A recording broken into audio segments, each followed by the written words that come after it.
Left side of the room, you guys ready? You excited? You guys excited on this side? Yeah! Guys, middle, let's make some noise. Guys, coming to the stage, he produced this show. Please, big round of applause for Brendan Ryan.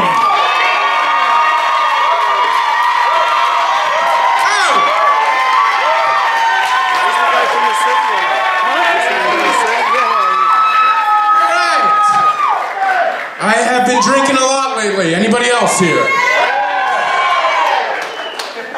Just got back from Ireland. That's all they do is drink. The rumors are true. If you haven't been to Ireland, there's some fields, there's some meadows, and like 875 bars mixed in between. There's more bars in Ireland than there are bouncers at Croxleys on a Friday. Just 10 on every corner.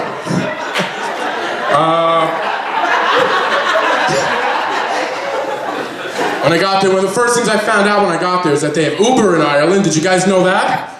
Yeah. I don't know why this surprised me so much. To find out that other countries have things. Like now I gotta write, you're not gonna believe it. They have Uber and Railroad and gluten-free pizza. They're just like us. But I'm not one to walk.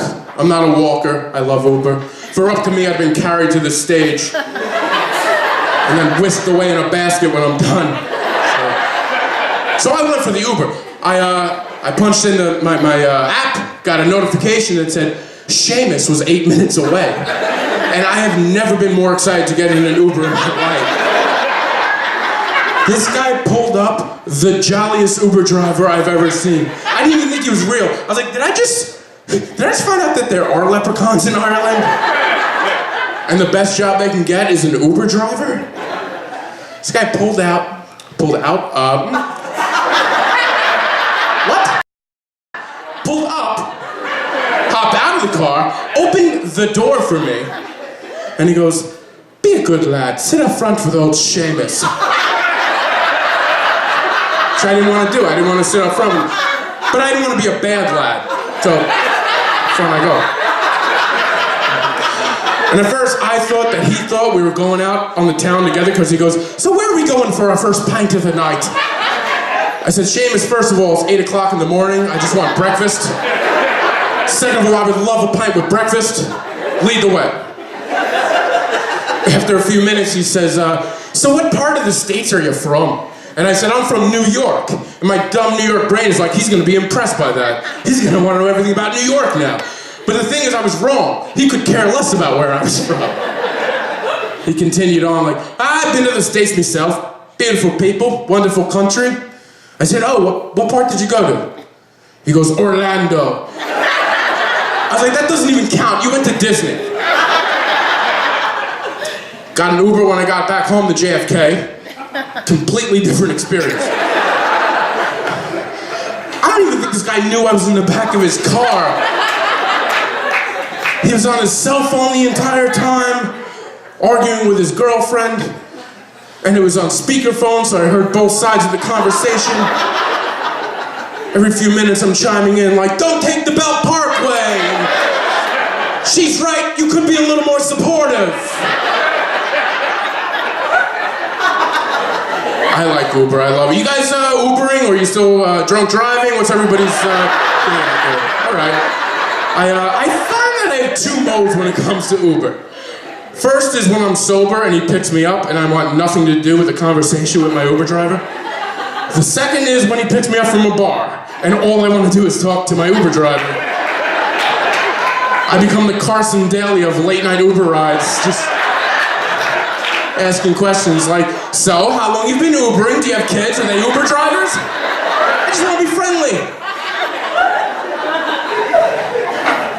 Not always good to be friendly. I got a text message from an Uber driver once. That was weird. It was 2 weeks after the trip ended. He just said, how's business? I don't know what I told this gentleman. How's business? I barely have a job, let alone a business to speak of. It's true, I recently lost my job. I was working for the family business, so I was fired by my family.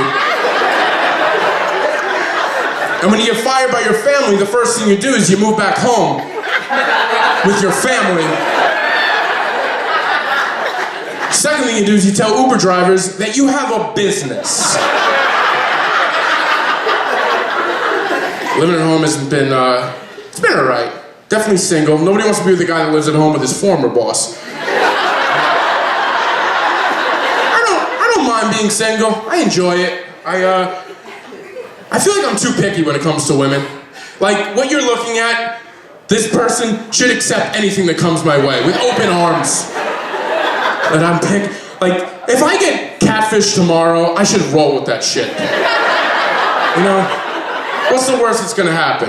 An online predator tricks me into a romantic relationship? And we have a great story for the grandchildren? I think I want to get married, a little afraid to get married. A lot of people I know that got married, had kids, and disappeared. I feel like every day I lose another friend to childbirth. The only time I see my friends now is when they invite me over to their kids' birthdays, and we have nothing to talk about. I have more in common with their kids at this point. Because they're dads. My friends are I can't be friends with a dad. I was fired by a dad. I don't trust him.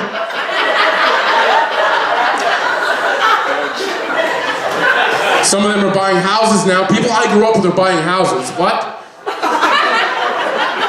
My last major purchase was a denim coat. And people I went to school with are buying houses. It's changed the whole dynamic of our, the way we talk to each other.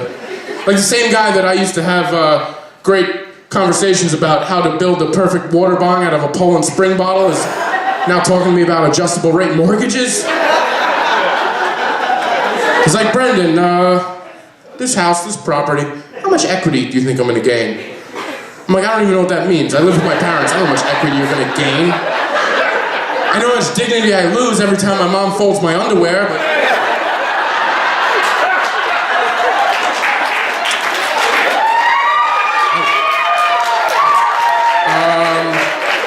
Some of these people even threw themselves a housewarming party, which is basically a party that new homeowners throw for themselves, congratulating themselves on buying a house, where they invite all their friends who can't afford a house to come over and bring them gifts.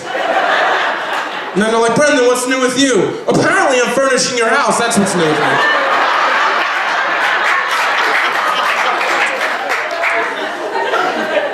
2018 is here, guys. Give it up, we made it, another year.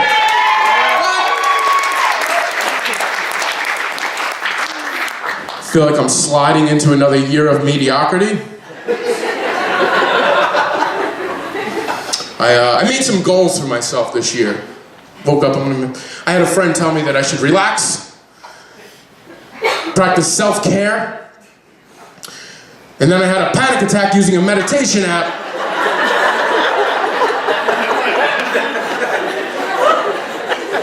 I was like, I'm gonna get my money under control this year. I'm gonna go through my bills, see what I've been paying for.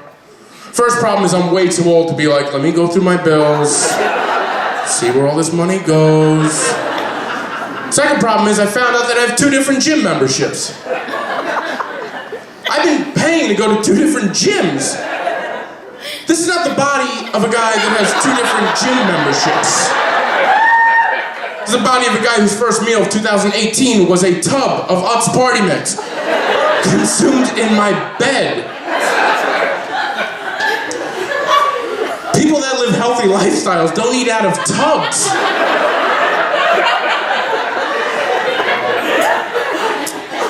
A lot of toys that I grew up with wouldn't really fly in today's playground scene. Skip It was one of them. If you don't remember Skip It, it looked like an old school prison ball and chain. But it was purple. You would tie one end onto your ankle, then you'd skip it. That's all you did. That's all you did. Then they came out with the deluxe version. It had a counter on it. It told you how many times you skipped it, which was a big deal in the mid-90s. Today, not so impressive. You couldn't roll up to the playground today like, hey man, I just skipped it 7 times. The other kids would be like, cool, check out my drone. It disrupts airspace. Have fun skipping it. All right, guys, you have been fun. In the back.